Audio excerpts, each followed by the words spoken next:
thank you for joining us. I'm sorry you couldn't be here in person. Yeah. A lot of weather here, I guess, so as well. So there's challenges aside. I'm glad you could join us via Zoom. If you the opening lecture to sort of set the stage for this first day on structural heart disease, to give us an update about where TAVI is in India right now would be great. So maybe after you talk, we can have a few minutes of discussion as well. Okay. So thank you, Dr. Sushil, and thank you, Srinivas. And I hear that Professor Abhi Mehta is here, and he is the the leading light for interventional cardiology in India. So thanks that all of you are there, and I'm very sad that I cannot be there because of the cancelled flight. They called me this morning 2 o'clock. My flight is cancelled, and then I just couldn't do anything. So now I'm going to, still be there virtually and for the status update on what the situation of TAVI is today in India. And so these are some slides which I'm going to share with you. I hope you can see my slides now. Okay. Yes, we can see them. Okay, lovely. So basically, TAVI is, has been established worldwide now as a dominant therapy for patients who are eligible for, aortic valve replacement and where surgery was, not possible to start with. And now, we have come to low risk situation of low risk patients being implanted with TAVI. And so in India, I'm just sharing with you as to where we are today. So as you can, we already know why TAVR is important because for us also, for Indian patients, again, the age is increasing and with comorbidities. Earlier, the average age of Indian was like, only 56 and then became 65 and now it has become 73. So which means that more and more patients are being investigated. And in fact, when we started this TAVI program, about more than 10 years back, then we all used to think that where will we get these patients? Are these patients really existing? Because we never treated them. But we will share as to where we have reached today and where we are going to reach in the next 5 to 10 years time. So we know that, historically and from the data from worldwide, that about 1/3 of these patients who are needing surgical valve replacement are unsuitable because of some reason, and another 30% don't seek treatment due to fear of surgery. So, and especially this is very common in India, I can tell you. This is very different from other countries, and here people have a very big fear for surgery, and they would, and naturally every patient would like to avoid surgery. So what are the figures here? Now, about 20,000 patients are being treated out of the 2 million patients of severe symptomatic aortic stenosis in India, and most of them were actually surgery. And the other bad fact we all know is that if we leave them untreated, then the risk of mortality is about reaching more than 90% at the end of 5 years, more than any metastatic disease. So basically, this is the current situation. And how do I? Yeah. So we can, as it has been seen everywhere else in patients who are needing this surgery, the percentage of patients who are actually getting aortic valve surgery is very, very low. It is in below 30 to 40% in various series which are available. So how does it, really, look as a bouquet? And you can see here is that about out of the 2 million aortic stenosis patients, approximately, maybe many, many more are lying there, and we don't know of them because the echo was never done or they never were diagnosed, and they are just have breathing abnormalities, etc. And there are about 800 surgical valve replacement centers though, but most of these patients who are really needing it, and you can see that they are only catering to 20,000 patients, and out of that 15,000 are mechanical valves and about 4,000 to 5,000 are tissue valves. And but then since there was a need, and of course there were issues about medical facilities, about training, about affordability, and various issues to start with. I mean, in 2012 we had hardly 2-4 people who started getting trained. I still remember I went with Dr. A.B. Mehta, Dr. Matthew, Dr. Said, and myself. We 4 or 5 of us were traveling one place to another. And the first visit was to Poland actually, and there we went to a center, and this patient underwent a TAVI, and within half an hour this patient died. So that was our starting, and then we were catching trains from one place to another cities to watch patients who are being done for TAVI. And at that time, of course, the technology was just evolving, and now it has kind of developed to such an extent that it is very reproducible, very efficient, and of course the results are much more predictable. So in 2022, about 2,000 patients were treated, so which means doubling of the numbers in 1 year, from 21 to 22, 1,100 to 2,000. And TAVI centers have increased. Now we have about 180 centers where TAVI is done in India. So it's quite an exponential jump. But of course, it's not that all these centers are doing regularly every week, but at least they have initiated. So out of these, so many patients, because of the low therapy penetration, which is less than 6%, and 50% mortality at 2 years of these patients, we have to treat them. And now we are developing the referral pathways. The reimbursement is an issue because the government doesn't pay for these TAVI patients, and very selective. And of course, many organizations do not still have the TAVI as a therapy for payments to be done. And of course, the low awareness amongst physicians and patients. So all this is impending, it's a problem which is really, troubling us. But of course, patients like it. And as you can see, they are, once they get it, they are very happy. And it is a very welcome treatment option for most of these patients. So this is the journey which we have traveled so far from 2012, and up to 3-4 years since 2012, we were doing patients getting individual patient licenses. And for every patient, it used to take about 2 months to do a case. Once they were initially agreeable, then we, all those paperwork for you to be done. But in 2016, the first commercial launch of Evolute R was done, and followed by Sapien XT the same year, which was launched. And in fact, then we started having more and more valves. The My valve came in, which is the Merrill balloon expandable valve in 2018. And then the Evolute Pro, another advancement in the Medtronic valve, 2019 came in, and then followed by Portico and Accurate Neo 2 and Pro Plus. So the new advancements have been happening. We have now about 5-6 valves now, and also Hydra valve, which is not shown here, it also came in. We did the studies also for that. So basically, you can see that we are now getting a large, maybe more than 5-6 devices now for these implants.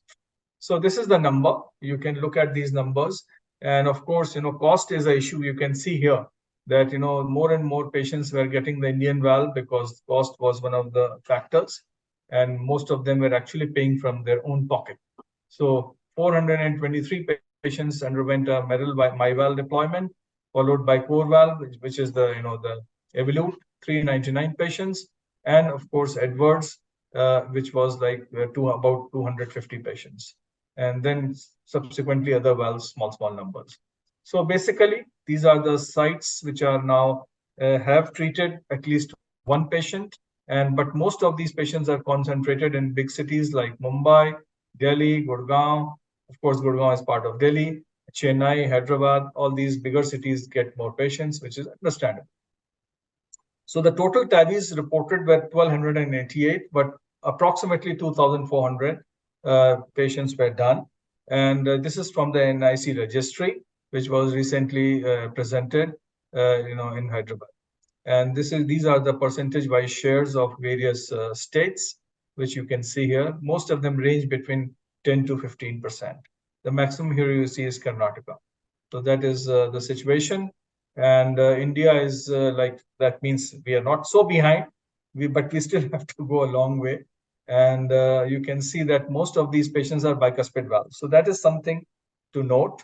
And then TAV and SAV was about 10%. Small annulus is a big problem here, and also female patients, because now you can also understand the psychology that most of the female patients at that age do not want surgery, and that is why the number of female patients, unlike other interventional procedures, is more in TAVI. And the post-TAVI PCI has also been done in many patients now, but it's still quite low, at least the reported ones, less than 1%. And the protected TAVR is also being practiced in many patients because, as I said already, small anatomy is an issue here in India. So that is why we have to many times do protected TAVR in these patients. So the issues still remain in our Indian patients because, and of course, for every patient, that we need more durable valves, one valve for a lifetime.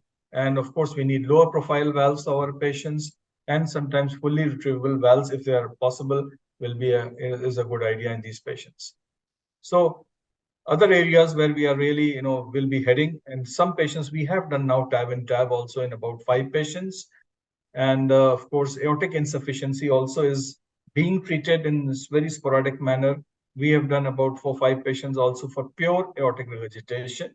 And of course, it is challenging, but certainly, and you can see this is one of those patients where we did TAVI in pure aortic regurgitation.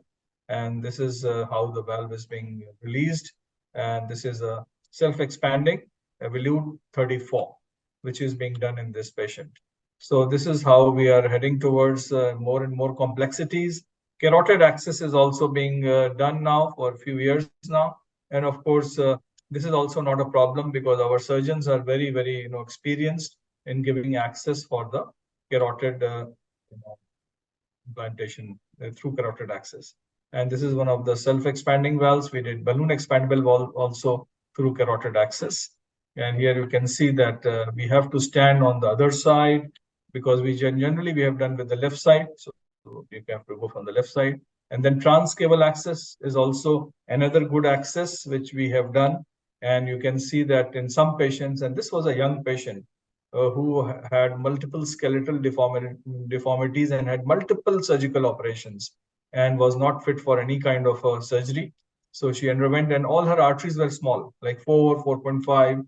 So we had to go from the IVC into the, this aorta. And here we implanted this is a transcable valve with coronary protection. So you can see that we are doing a coronary protection because this was a small anatomy, and this patient did very well after that.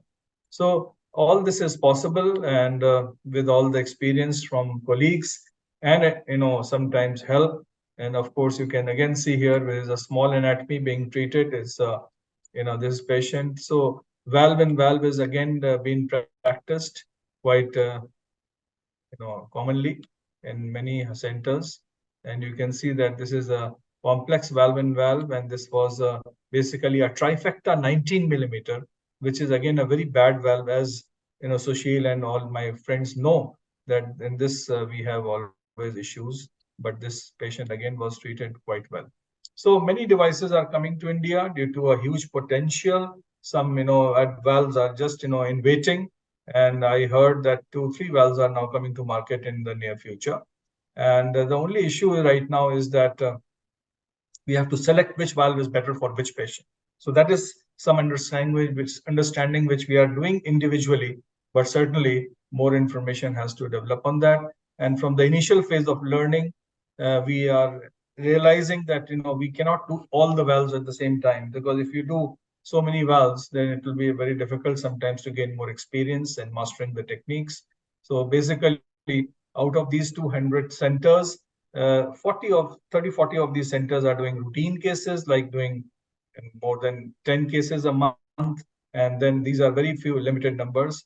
And we have been able to do about 20, but that is very small number of centers every month. So as soon as we have the government schemes and the the CGHS and other insurances paying up, I think more and more patients will be treated. So with this, I'll stop here. Thank you very much. This was just a snapshot which I wanted to share with you about the TAVI situation in India. Dr. Sushil. Thank you very much. We're going to have to go for live cases soon, but if you had one thing that you think would help expand the availability of TAVI in India, what is it? I mean, you mentioned the issue that many centers are doing 1 or 2 cases, and it's not concentrated experience. What will help with growth?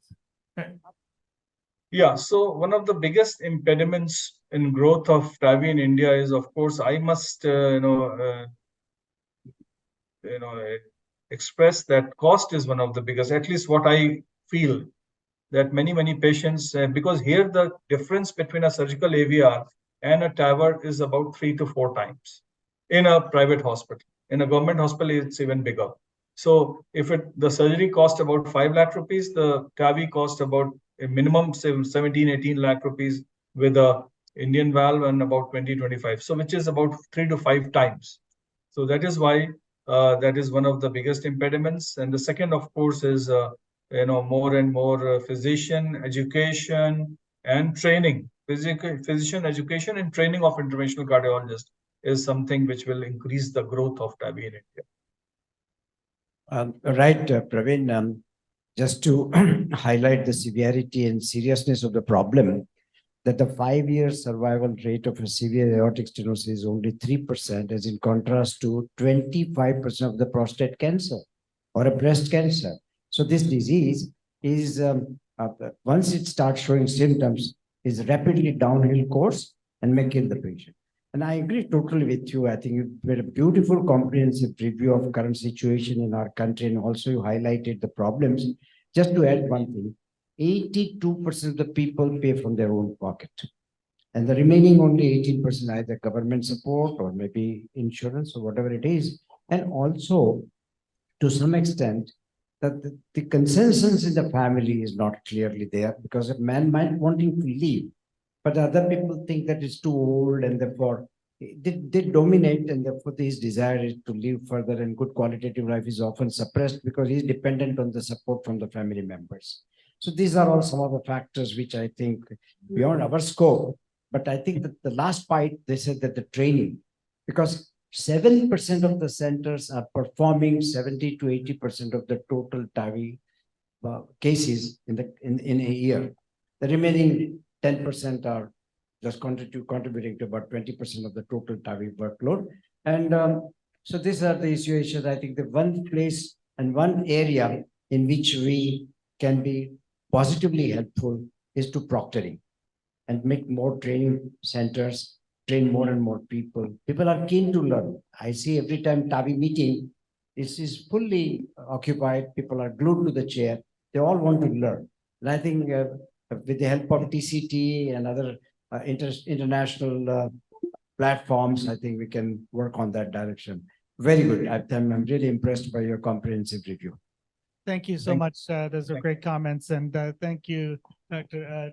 Chandra, for a great overview. And hopefully we'll see you again in person soon. I think we have to move on to the live cases because they're ready now. So thank you again, and see you soon.